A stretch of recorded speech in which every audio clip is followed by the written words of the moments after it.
మనం సద్గురు కృపతో యోగ వాసిష్ఠాన్ని చెప్పుకుంటూ వైరాగ్య ప్రకరణం, ముముక్షు వ్యవహార ప్రకరణం పూర్తి చేసుకుని ఇప్పుడు ఉత్పత్తి ప్రకరణంలోకి ప్రవేశించాం. ఉత్పత్తి అంటే ఏమిటి అంటే ఉత్తుత్తి అని అర్థం. ఉత్తుత్తి అంటే తెలుసు కదా, ఉత్తుత్తి అంటారు కదా తెలుగులో, అటువంటిదే ఉత్పత్తి అంటే. ఆ ఉత్తుత్తి అనే మాట అలాగే వచ్చింది. ఉత్పత్తి అంటే సృష్టి. సృష్టి అంటే ఏమిటి? సృష్టి ఉత్తుత్తి. సృష్టి ఉత్తుత్తి అంటే కానీ భగవంతుడు ఎవరో తెలియదు, నీకు సద్గురు తత్వం తెలియదు. సృష్టి సత్యము నిజంగా ఉంది అంటే భగవంతుడు ఎక్కడ కనిపిస్తాడు? అందువల్ల ఈ ఉత్పత్తి, ఈ సృష్టి అనేది ఇది ఉత్తుత్తి, ఇది మాయ, ఇది భ్రమ అని తెలిపేందుకోసమే ఈ ప్రకరణం ప్రారంభించారు, ఈ భాగాన్ని ప్రారంభించారు. సృష్టి స్థితి లయాలు అంటాం కదా, వీటి గురించి మనం ఎక్కువగా మాట్లాడుతూ ఉంటాం. సృష్టి చేసేవాడు బ్రహ్మ, స్థితి కారకుడు మహావిష్ణువు, లయకారకుడు సదాశివుడు అని మనం చెప్పుకుంటూ ఉంటాం. మరి ఈ ముగ్గురు కూడా పరమాత్మలోనే ఉన్నారు అని తెలిపే ఆ దత్త స్వరూపం, ఆయనే పరమాత్మ స్వరూపంగా మనకి సద్గురు రూపంలో దర్శనమిస్తున్నాడు. ఈ విషయం తెలియాలంటే, మనకి జన్మాద్యస్యత అని తెలియాలి అంటే మనం ఈ ఉత్పత్తి ప్రకరణం తెలుసుకోవాలి. కాబట్టి వశిష్ఠుల వారు ఉత్పత్తి ప్రకరణంలో సృష్టిని గురించి మాట్లాడుతున్నారు. సృష్టి అంటే ఏమిటి, సృష్టి ఎలా వచ్చింది అని చెప్తూ, ఈ సృష్టి స్వప్న సదృశము అన్నారు. అంటే ఇది కళ లాంటిది అన్నారు. అయ్యో ఇదేమిటి కళ అనేశారు మీరు, మేము ఇంతగా దీనికి పూసుకుని ఇంత లోపలికి వెళ్ళిపోయి ఇంత మునిగిపోయి ఉన్నాం కదా, మరి దీని కళ అంటే ఎలా అంటే, అది తెలవటం కోసం, మనకి ఇంకా బాగా తెలియటం కోసం లీలా ఉపాఖ్యానం అనేదాన్ని ప్రారంభించారు. ఆ లీలాదేవి 800 జన్మల్ని చూస్తుంది. చూసి ఆ 800 జన్మలు వెనక్కి వచ్చి తాను 800 జన్మల పూర్వం ఏ జన్మలో ఉంది, ఎలా ఉంది అని చూడటమే కాక, ఆ జన్మలోకి ప్రవేశించి ఆ జన్మలోకి వెళ్ళి ఆ జన్మలో తాను ఎలా ఉందో ఆ దృశ్యాన్ని చూస్తోంది. ఇక్కడ వశిష్ఠుడు అనే ఆయనకి భార్యగా ఉంది ఆవిడ, అరుంధతి అనే పేరుతో. ఈ వశిష్ఠ మహర్షి కాదు, పేర్లు మాత్రమే అలా ఉన్నాయి. ఆ ఇద్దరు దంపతులు దేహాన్ని చాలించిన తర్వాత పద్మరాజు అనే పేరుతో మళ్ళీ ఆయన పుట్టాడు వశిష్ఠుడు. ఆయనకి భార్యగా లీలాదేవి అనే పేరుతో ఆవిడ పుట్టింది. ఆవిడ ఇప్పుడు ఇంకొక జన్మలోకి ప్రవేశించి ఆ జన్మలో తన భర్త ఏం చేస్తున్నాడు, ఎలా ఉన్నాడు, వీరిద్దరూ మాత్రం వారే, వీరు మార్పు లేదు. భర్త గారు అలాగే ఆయన జన్మిస్తూ వస్తున్నాడు, ఈవిడ కూడా అలాగే ఆయనకి భార్యగా జన్మిస్తూ వస్తోంది. జన్మ జన్మలకి నువ్వే నా భర్త అనుకుంది ఆవిడ. మనం మాట వరుసకి చెప్పేది అని ఆవిడ సీరియస్గా తీసుకుంది. ఇప్పుడు మన మాట వరుసకి పెళ్ళిళ్ళలో చెప్తారు కదా, జన్మ జన్మలకి నువ్వే నా భర్త అని. అట్లాగే ఆయన కూడా నువ్వే జన్మజన్మకి నా భార్య అంటాడు మాట వరుసకి. కొంతమంది నిజంగా కూడా ప్రేమ కలిగి ఉంటారు. ఈవిడ ప్రేమ సత్యమైంది, సత్యమైన ప్రేమ కావటంతో ఆవిడ జన్మజన్మలకి నువ్వే నా భర్త అనుకుంది. ఆయనే భర్తగా జన్మిస్తూ ఉన్నాడు, ఈవిడే భార్యగా జన్మిస్తూ ఉంది. ఇక్కడ ఇంకొక బ్రహ్మాండానికి, ఇంకొక జన్మకి తీసుకువెళ్ళి సరస్వతీదేవి ఆ లీలాదేవికి ఆ దృశ్యాన్ని చూపిస్తోంది. చూపించటం అంటే ఎలా, ఏదో అద్దంలో సినిమాలో చూపించినట్టుగా కాదు. సినిమాలో చూపించేదాన్ని చూడగలం అంతే, మనం ముట్టగలమా, అనుభవించగలమా, మాట్లాడగలమా? లేదు. కానీ ఇక్కడ అలా కాదు. కావాలంటే ఆవిడ ముట్టగలదు, కావాలంటే వాళ్ళతో మాట్లాడగలదు, వారు కూడా కావాలంటే ఆవిడ సంకల్పంతో ఆవిడని చూడగలరు. అది విచిత్రం. తెరలో ఉన్నవాళ్ళు మనల్ని చూస్తారా? లేదు, మనం వాళ్ళని చూస్తాం, ఆ బొమ్మల్ని చూస్తాం. కానీ ఇక్కడ అలా కాదు, ఆ తెరలో ఉన్న బొమ్మలు కూడా ఆవిడని చూడగలరు. ఇది ఆవిడ సత్య సంకల్పం. అటువంటి స్థితిలో ఆవిడ ఉండి ఇప్పుడు ఆయన నా భర్త ఏం చేస్తున్నాడు చూడాలి అని ఆవిడ అనుకున్నప్పుడు ఆ సరస్వతీదేవి అక్కడ విదూరథుడు అనే పేరుతో జన్మించాడు ఆ పద్మరాజు, అక్కడికి తీసుకువెళ్ళింది. అక్కడికి వెళ్తే ఆ రాజ్యంలో బ్రహ్మాండమైన యుద్ధం జరుగుతోంది. ఆ యుద్ధానికి అందరూ సిద్ధంగా ఉన్నారు. ఆ యుద్ధాన్ని గురించి వశిష్ఠుల వారు చెప్తున్నప్పుడు శ్రీరాముడు అడిగాడు, ఆ యుద్ధాన్ని నాకు ఇంకా వర్ణించి చెప్పండి అని. అందువల్ల ఆ యుద్ధాన్ని చెప్తారు ఇక్కడ. ఇది వేదాంతంలో భాగం కాదు కదా అని మనం అనుకోవాల్సిన పని లేదు. ఎందుకంటే సద్గురు వాక్యం అది ఏదైనా సరే. ఇప్పుడు భగవద్గీత ఉందనుకోండి, ఈరోజు సాయంత్రం నుంచి మనం చెప్పుకోబోతున్నాము. ఆ భగవద్గీత ఎలా ప్రారంభమైంది? యుద్ధంతో ప్రారంభమైంది. ధర్మక్షేత్రే కురుక్షేత్రే సమవేత యుయుత్సవ, యుద్ధం చేసేందుకోసం చేరి ఉన్నారు అని. అంటే ఆ యుద్ధ సన్నివేశాన్ని ఎందుకు చెప్పారు అక్కడ? ప్రారంభించడమే అశోచ్యానన్వశోచస్వం అని ప్రారంభించవచ్చు కదా. భగవద్గీత ప్రథమోధ్యాయ అశోచ్య భగవాన్ ఉవాచ అని ప్రారంభించవచ్చు కదా. లేదే, అలా ప్రారంభించలేదు. ధృతరాష్ట్ర ఉవాచ ధర్మక్షేత్రే కురుక్షేత్రే, అక్కడి నుంచి కూడా భగవద్గీత తెలుసుకోవాలి మనం, తప్పదు. ఎందుకు అంటే జీవితమే యుద్ధం, జీవితమే నిత్య సంఘర్ష. ఈ సంఘర్షలో యుద్ధం జరుగుతున్నప్పుడు ఎవరిని గెలిపించాలి, ఎవరిని ఓడించాలి అనేది మన విజ్ఞానానికి విడిచిపెట్టింది, మన వివేకానికి విడిచిపెట్టారు. మనం సత్వగుణాన్ని మంచిని గెలిపిస్తే అది మనకి మేలు చేస్తుంది, అది మన మోక్ష మార్గాన్ని చూపిస్తుంది. అందువల్ల ఆ యుద్ధ ఘట్టాన్ని కూడా మనం తెలుసుకోవాలి, తప్పదు. ఇక్కడ కూడా అలాగే ఆ యుద్ధాన్ని వర్ణన చేసి చెప్తున్నారు. భగవద్గీతకి మూలమంతా యోగ వాసిష్టమే. ఇక్కడ ఉన్న శ్లోకాలనే అలాగే తీసుకుని కూడా కొన్ని చెప్పారు కృష్ణ భగవత్పాదుడు, ఆయన కృష్ణ పరమాత్మ. ఇక్కడ ఆ యుద్ధ ఆరంభ ఘట్టాన్ని, అంటే యుద్ధం ఎలా ఉంది అనే దాన్ని వర్ణించి చెప్తారు.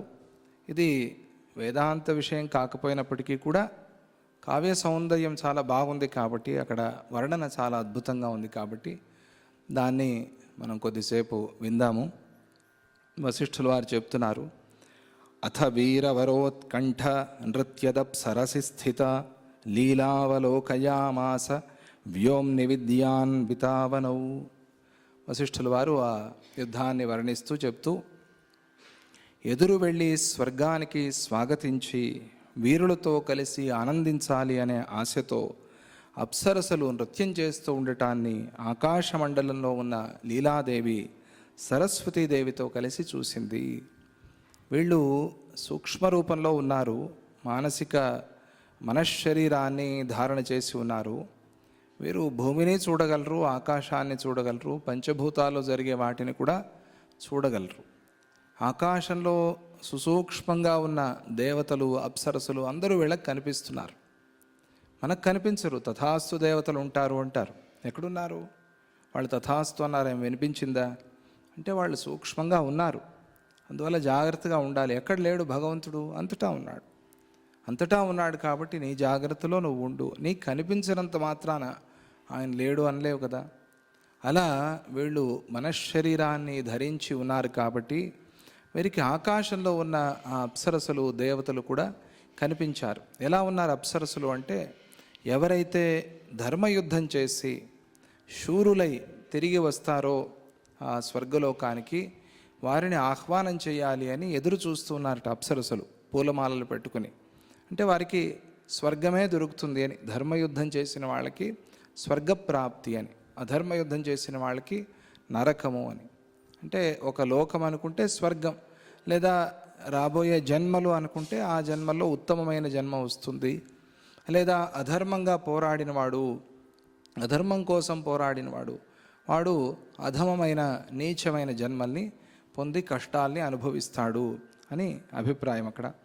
అక్కడ గల అడవి ప్రాంతం సైన్యాలతో నిండి భయంకరంగా రెండవ ఆకాశంలాగా కనిపించసాగింది.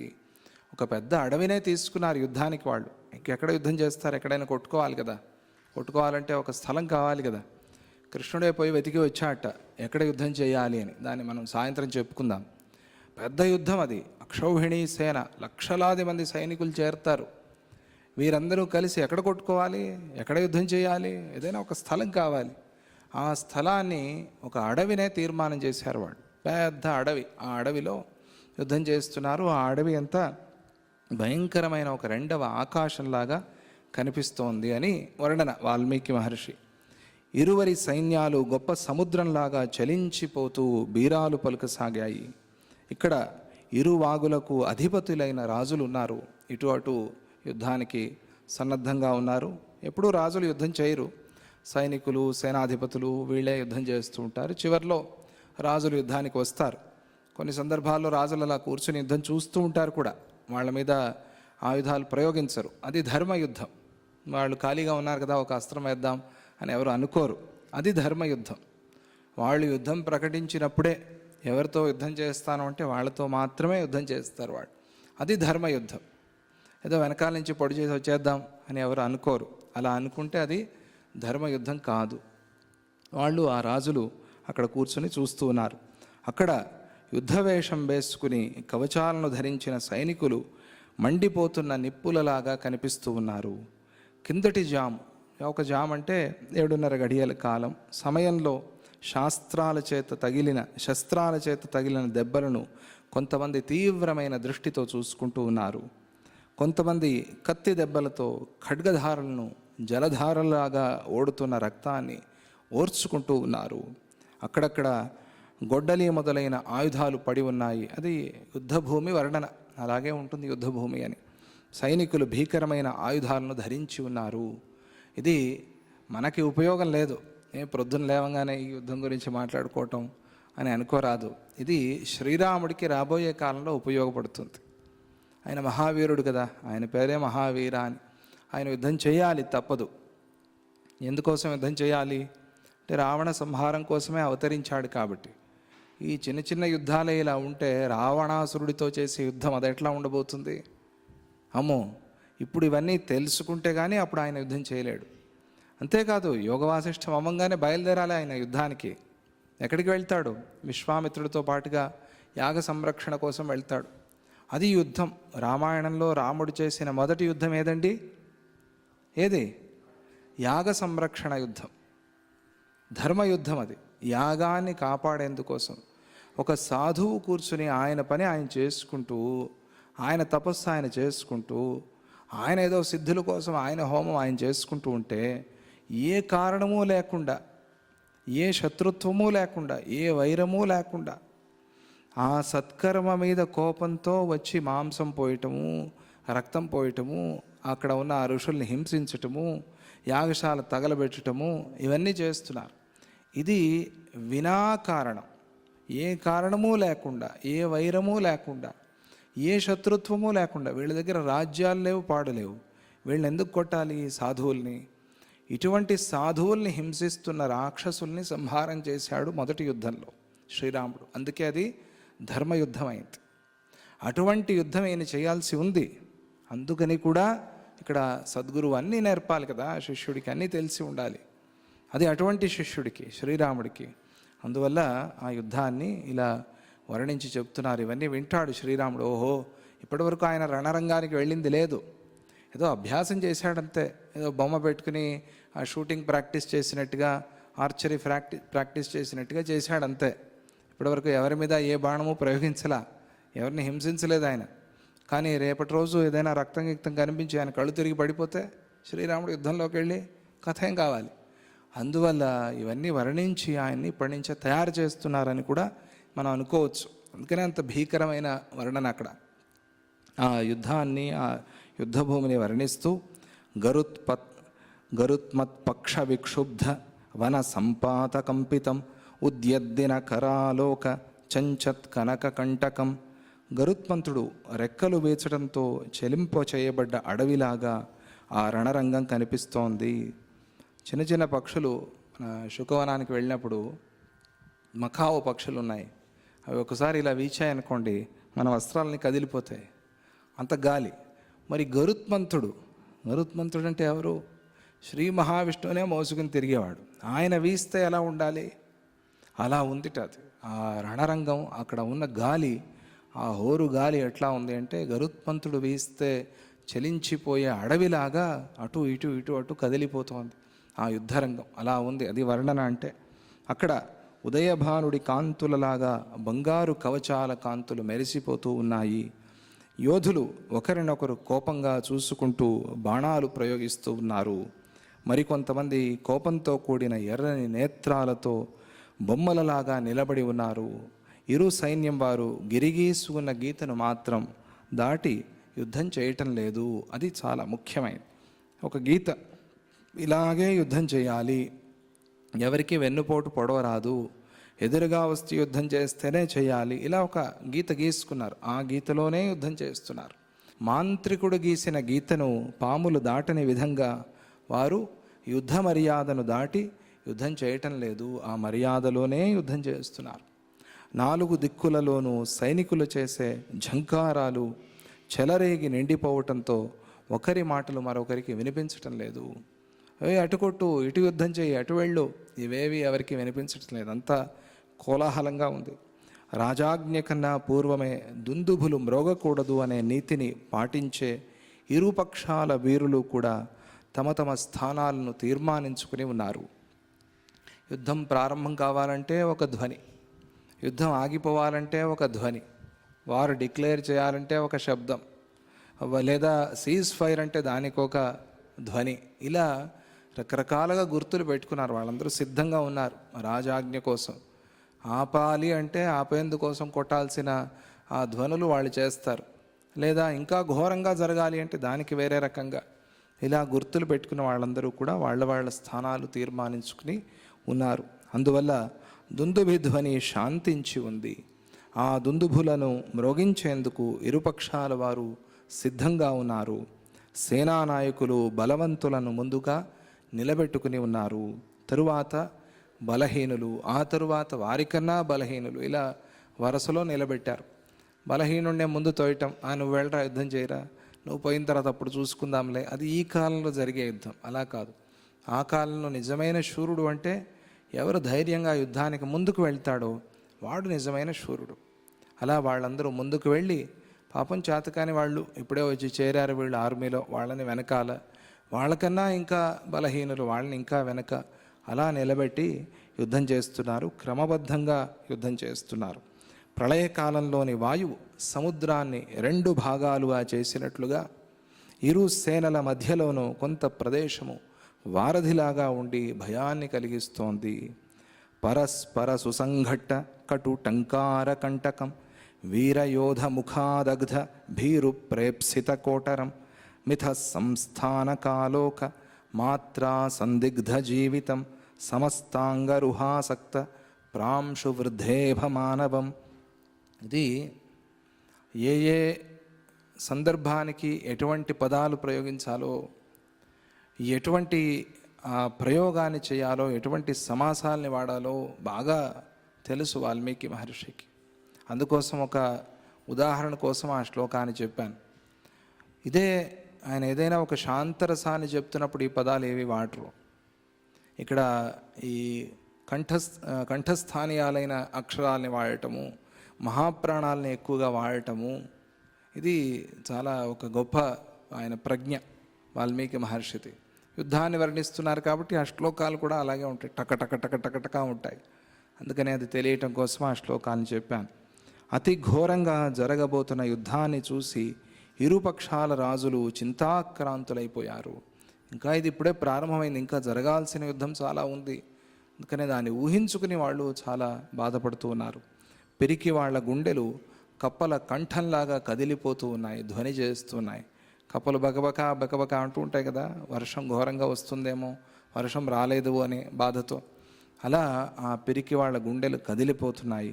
లెక్కలేనంతమంది సైనికులు ప్రాణాల మీది ఆశను విడిచిపెట్టి యుద్ధం చేయడానికి సిద్ధంగా ఉన్నారు. విల్లమ్ములు ధరించిన వారు చెవి చివరి వరకు వింటిని వంచి బాణాలను విడిచిపెట్టేందుకు సిద్ధంగా ఉన్నారు. మరోచోట సైనికులు బాణవర్షాన్ని, అస్త్రాల దెబ్బలను రెప్పవాల్చకుండా చూస్తూ ఉన్నారు. కొంతమంది యుద్ధం చేయాలనే ఉత్సాహంతో కఠిన హృదయులై కనుబొమ్మలను ముడుచుకుని ఉన్నారు. ఒకరికొకరు తాకటంతో వారి కవచాల యొక్క టంకార ధ్వనులు వినిపిస్తూ ఉన్నాయి. కొంతమంది పిరికి పందులు సేనాధిపతుల యొక్క పదునైన వేడి పల్కులు వినలేక తమ స్థానాలకు వెళ్ళిపోతున్నారు. ఇది మీరు ఈ కాలంలో వినే ఉంటారు కదా, పేపర్లో చూస్తారు. క్రికెట్లో దాని ఏదో అంటారండి, ఒకళ్ళనొకళ్ళు తిట్టుకుంటారు. స్లెడ్జింగ్ అని విన్నారు పదం? అంటే తిట్టడం. తిడితే భయపడి పారిపోతారు. అంటే ఏదో వాడి వ్యక్తిగతమైన ఒక విషయాన్ని తీసుకుని తిట్టడం. అప్పుడు వాడు ఎంతైనా కుంగిపోతాడు, ధైర్యం కుంగిపోతాడు. వీడికి ఎలా తెలిసిందనో, లేకపోతే అయ్యో వీడేమిటి పర్సనల్గా తీసుకుని తిడుతున్నాడనో చాలా చింతాక్రాంతుడైపోయి, ఒక బౌలర్ ఉన్నాడు అనుకోండి, వాడికి బౌల్ చేయటమే రాదు, మర్చిపోతాడు. ఒక బ్యాట్స్మెన్ ఉన్నాడు అనుకోండి, వెనకాల నుంచి తిడుతూ ఉంటే ఇది శల్య సారథ్యము అంటారు. అటువంటి వాళ్ళని దగ్గర పెట్టుకోకూడదు. శల్య సారథ్యం తప్పు. శల్యుడు ఏం చేశాడు యుద్ధంలో? కర్ణుడు ఎంత బాగా బాణం ప్రయోగించినా కూడా ఇదేమిటి అర్జునుడిది బాణం అంటే అనటం. మన పక్షంలో ఉన్నవాళ్ళు మనల్ని పొగడాల్సిన పని లేదు, మన తప్పులు చూపించి మనల్ని సరిచేయాలి, అటువంటి వాళ్ళనే పక్కన పెట్టుకోవాలి. అలాగని మన శక్తి సామర్థ్యాల్ని మాటి మాటికి కుంగదీసేలాగా మాట్లాడే వాళ్ళు ఉంటారే, వాళ్ళతో జాగ్రత్తగా ఉండాలి. ఇది చేస్తున్నారు అక్కడ కొంతమంది సైనికులు. ఇది మనకు కూడా జీవితంలో అప్పుడప్పుడు ఎదురవుతూ ఉంటుంది. ఇలా ఉన్నారు అని వాళ్ళని తిట్టుకోవటం కాదు, నీ బలాన్ని నువ్వు ఇంకా పెంచుకోవాలి. నీ బలము, నీ శక్తి నీకు తెలియాలి. ఇది నా బలము, దీన్ని వృద్ధి చేసుకో. అయ్యో నా బాగానే లేను నేను చూడటానికని చాలామంది బయటికే రారు. అలా కాదు, నీలో బాగున్నది ఏమిటి అది తెలుసుకో, దాన్ని వృద్ధి చేసుకో. చాలామంది ఇదే వచ్చిన కష్టం, ఇదే ఇబ్బంది. ఏమిటండి వాళ్ళంతా ఇంత బాగున్నారు, వీళ్ళంతా ఇంత బాగా మాట్లాడతారు, వీళ్ళకి అది ఉంది, నాకు ఇది లేదు, ఇదే బాధ. అలా కాదు, నీకు భగవంతుడు ఏదో ఇచ్చాడు, దాన్ని చూడు, దాన్ని గుర్తించు, దాన్ని వృద్ధి చేసుకో. అది చాలా ముఖ్యం. బాగలేదంటే నువ్వు భగవంతుడినే నిందించినట్టు.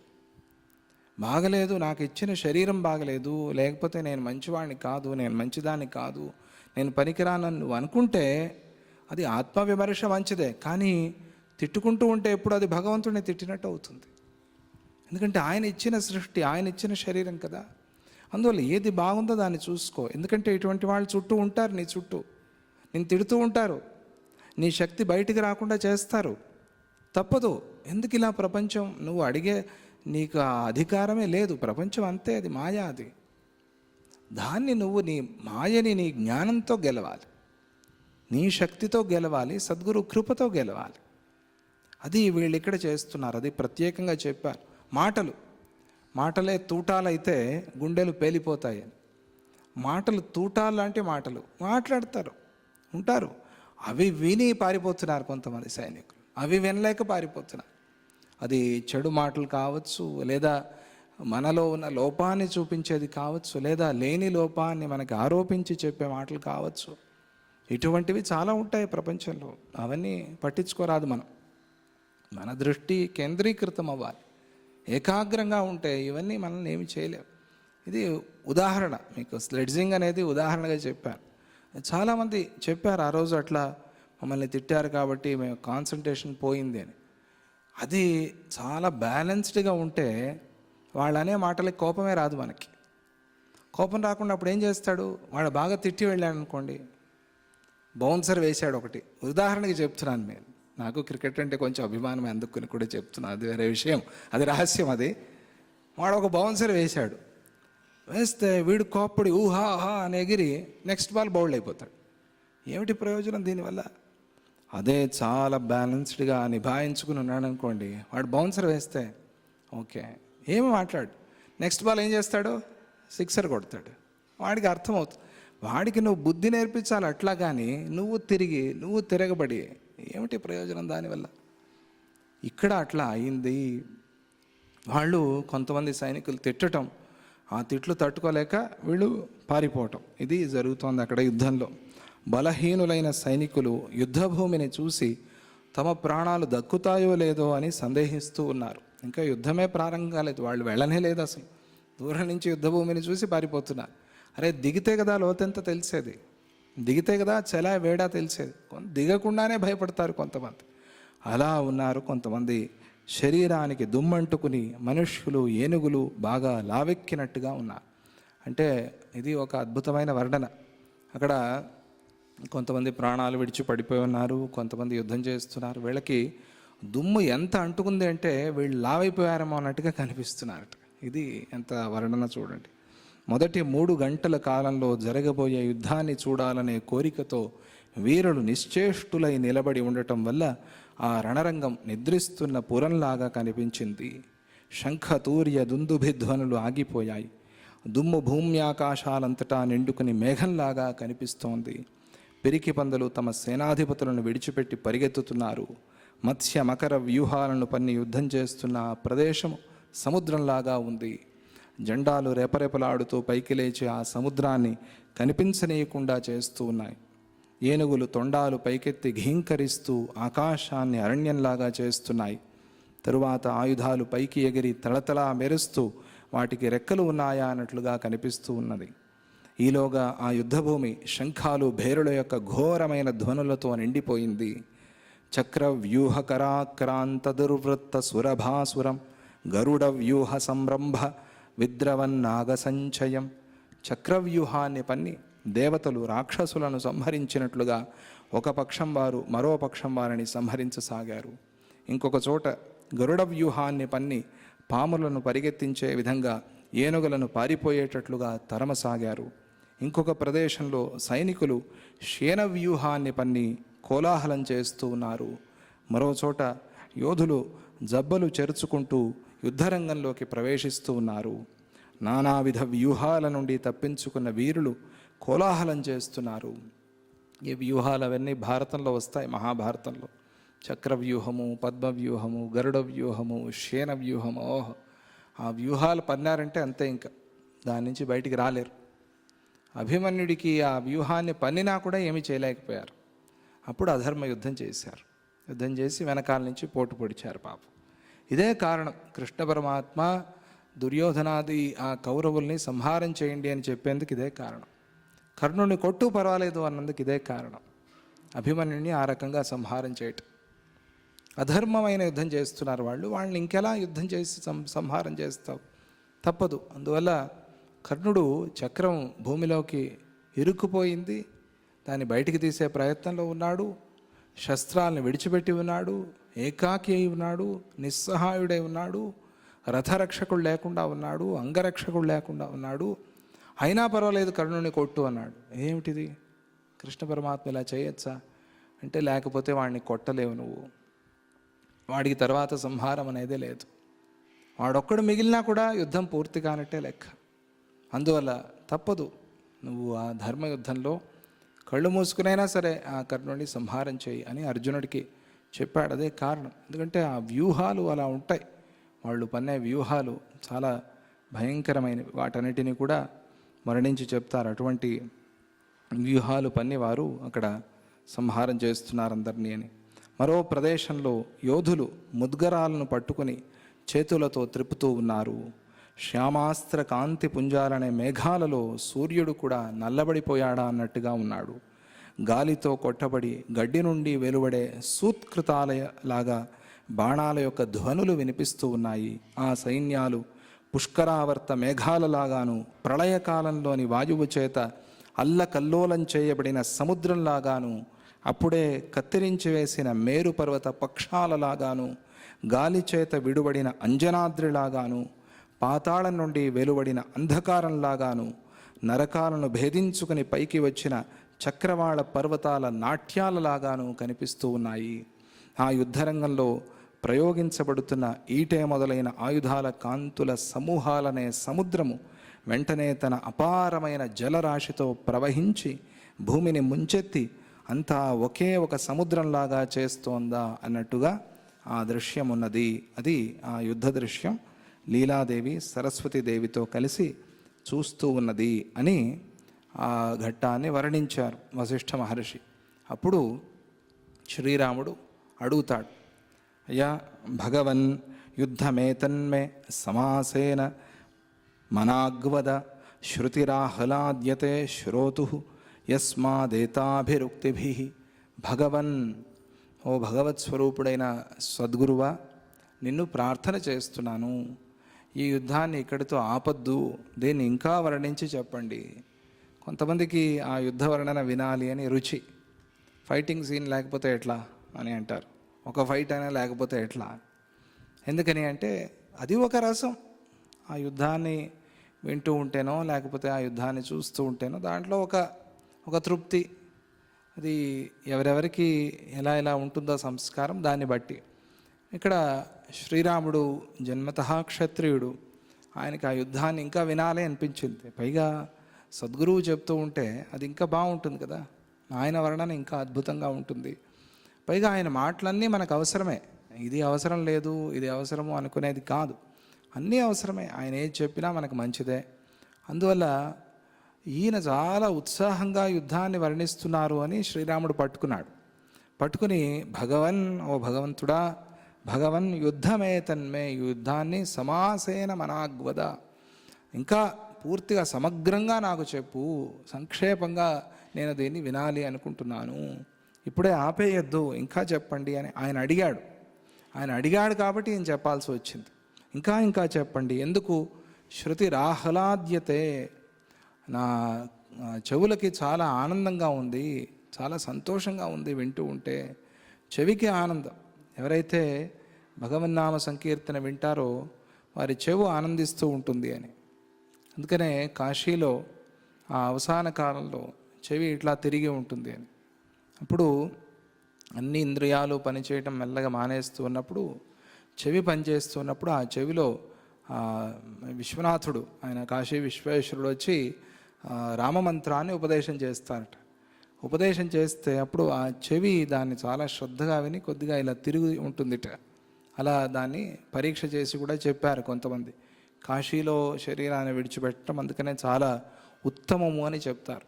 ఆ సమయంలో మనకి ఏవీ వినిపించకుండా, ఎంత కోలాహలం గోల ఉన్నా కూడా ఆ రామమంత్రం వినిపిస్తుంది. ఆ క్షేత్రం యొక్క శక్తి అటువంటిది, కాశీ క్షేత్రం యొక్క శక్తి అటువంటిది. అందుకనే ఎంతోమంది పోయి కాశీలో నివసిస్తూ ఉంటారు. కాశీలో మరణం అనేది అంత సులభమేమి కాదు, ఊరికే వెళ్ళి ఉంటే వచ్చేది కాదు అది.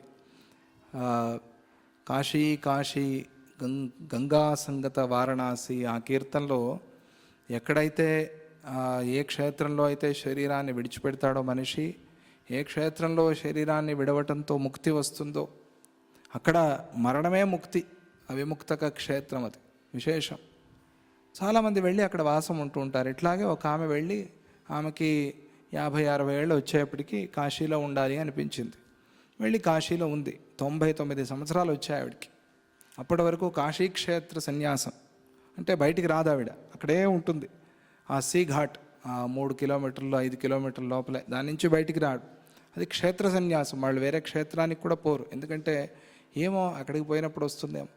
ఆవిడ ఇన్నేళ్ళు 39 సంవత్సరాలేమో అక్కడ ఉండి 99 ఏళ్ళు వచ్చేప్పటికి ఒక లెటర్ వచ్చింది ఆవిడికి. మన ఆంధ్ర ఆవిడకి ఒక లెటర్ వచ్చింది. ఏమిటి లెటర్ వచ్చింది అంటే, మనవడి పెళ్ళి అని. ఆవిడకి ఎందుకు అనిపించిందో తెలియదు, మనవడి పెళ్ళి చూడాలి అనిపించింది. ఏమిటి, ఇక్కడే కదా ట్రైన్, డైరెక్ట్ ట్రైన్ ఉంది, పోయి అట్లా చూసి రావచ్చు అని. ట్రైన్ ఎక్కిందో లేదో అది కదిలింది, కాశీ క్షేత్రం దాటింది, ఆవిడికి మరణం వచ్చింది. అంతే, ఇది భగవత్ సంకల్పం. అది కాశీలో మరణం రావాలి అని అన్నేళ్ళు అక్కడ ఉన్నది ఆవిడ. చివరిలో ఈ కార్డు చూసి ఎందుకు రావాలి చెప్పండి? మాయ అట్లా లాగుతుంది. అందువల్ల కాశీక్షేత్ర వాసము, అక్కడ మరణము అనేది ఏమీ అంత సులభం కాదు, అందరి వల్ల ఏది కాదు. అందుకనే కాశీక్షేత్ర నివాసంతోనే, అక్కడ మరణంతోనే ముక్తి వస్తుందా అని ప్రశ్నించే అధికారం కూడా మనకు లేదు. అంటే ఆవిడ అన్నేళ్ళు ఉండి చివరి ఘడియల్లో అట్లా ట్రైన్ ఎక్కి కాశీ దాటంగానే మరణం రావాలా ఆవిడికి చెప్పండి? ఏం విధి ఇది? అంతే, అది అందరికీ రాదు, అక్కడ కొంతమందికి మాత్రమే అక్కడ లభిస్తుంది. అటువంటి క్షేత్రం అది. అక్కడ ఎందుకు వచ్చిందో కాశీ వచ్చిందో అన్నటువంటి ఈరోజు చాతుర్మాస్యంలో మొదటిసారిగా మాట్లాడుకుంటున్నాం కాబట్టి మనం బహుశా అందుకనే ఆ చెవి అలా పనిచేస్తుంది అని. ఇక్కడ శృతి ఆహ్లాద్యతే, శృతి కర్ణం, చెవి, ఆహ్లాద్యతే, దానికి ఆనందం కలుగుతోంది. శ్రోతు యస్మాత్ ఏతాభిరుక్తిభి, ఇటువంటి మాటలు అంటే సద్గురువు మాట్లాడే ఇటువంటి మాటలు, మీ మాటలు వింటూ ఉంటే నాకు చాలా ఆనందం కలుగుతోంది. యుద్ధం విని బీభత్సంగా భయానకంగా ఏమీ లేదు, మీరు చెప్పే ఈ యుద్ధాన్ని వింటే కూడా చాలా ఆనందంగా ఉంది. ఎన్ని పర్వాలండి మహాభారతంలో, భీష్మ పర్వ అక్కడి నుంచి ప్రారంభించి ఇంకా కర్ణ పర్వ, శల్య పర్వ, ద్రోణ పర్వ, అంటే వీళ్ళంతా సేనాధిపతులే కదా. ఈ సేనాధిపతులుగా ఉన్నప్పుడు యుద్ధం చేసిన ఘట్టాలే కదా. మహాభారతంలో ఇన్ని పర్వలు యుద్ధం కోసం పెట్టేశారు. ఆ యుద్ధంలోనే ఎన్నో విశేషాలు మనకి చెప్తారు. అలాగే అది వ్యాసవాణి, ఇది గురువాణి. ఇది మీరు చెప్తున్న మాటలు వింటూ ఉంటే నాకేమనిపిస్తోంది అంటే, నా మనస్సులో యుద్ధం జరుగుతూ ఉంటుంది కదా, ఈ మంచికి చెడుకి యుద్ధం జరుగుతూ ఉంటుంది కదా, దానిలో ఈ చెడుని సంహారం చేసే శక్తి మీ మాటల్లో ఉంది. ఆ చెడు సంహారం అయిపోతే ఏమవుతుంది అంటే, తత్వ విచారానికి కావలసిన శ్రవణం, ఆ వినే విధానంలో చాలా విఘ్నాలు ఉంటాయి. ఆ విఘ్నాల్ని జామితా అంటారంటే సోమారితనం. ఆ సోమారితనాన్ని పోగొట్టే శక్తి గురువాక్యానికి మాత్రమే ఉంది. చాలామందికి అనుభవం అది. అయ్యో మేము ఇంట్లో ఉంటే సోఫా నుంచి కిందకి దిగం, కానీ ఆశ్రమంలో గంటల గంటలు కింద కూర్చుంటాం. ఎట్లా? అది సద్గురు వాణి, గురు కృప అంతే. అది ఆ గురువు యొక్క సన్నిధి, లేదా గురువు యొక్క వాక్యము, లేదా గురువు యొక్క ఆ స్పర్శ, లేదా గురువు చెప్పే బోధన, గురువు అంటే ఉండే భయము, శ్రద్ధ, భక్తి, ఇవన్నీ కూడా మనతో అట్లా చేయిస్తాయి. అందువల్ల మీ మాటలు వింటూ ఉంటే ఇది యుద్ధానికి సంబంధించినదే అయినా కూడా శృతి ఆహ్లాద్యతే శ్రోతు, వింటున్న నాకు చాలా ఆహ్లాదం కలుగుతోంది. ఆహ్లాదం అంటే ఇది సాధారణంగా బయట విషయాలతో వచ్చేది కాదు. ఇది దాన్ని సంతోషము అంటారు. ఇది ఆహ్లాదం, ఆనందం. ఆహ్లాదం అంటే ఏమిటి అంటే ప్రహ్లాదుడు అనుభవించాడే అది, ఆయన గురువాక్యాన్ని పట్టుకుని. ఆ ఆహ్లాదం నాకు కలుగుతోంది అంటే నాకు ఈ విషయంలో ఇంకా శ్రద్ధ పెరుగుతోంది. అందువల్ల మీరు దీన్ని ఇంకా వర్ణించి చెప్పండి అని శ్రీరాముడు అడిగాడు కాబట్టి ఇంకా ఆ యుద్ధ విషయాలనే వశిష్ఠ మహర్షి చెప్తారు. దాన్ని వాల్మీకి మహర్షి మనకి తెలుపుతున్నారు. ఆ ఘట్టాన్ని మనం రేపు మాట్లాడుకుందాము అని చెప్తూ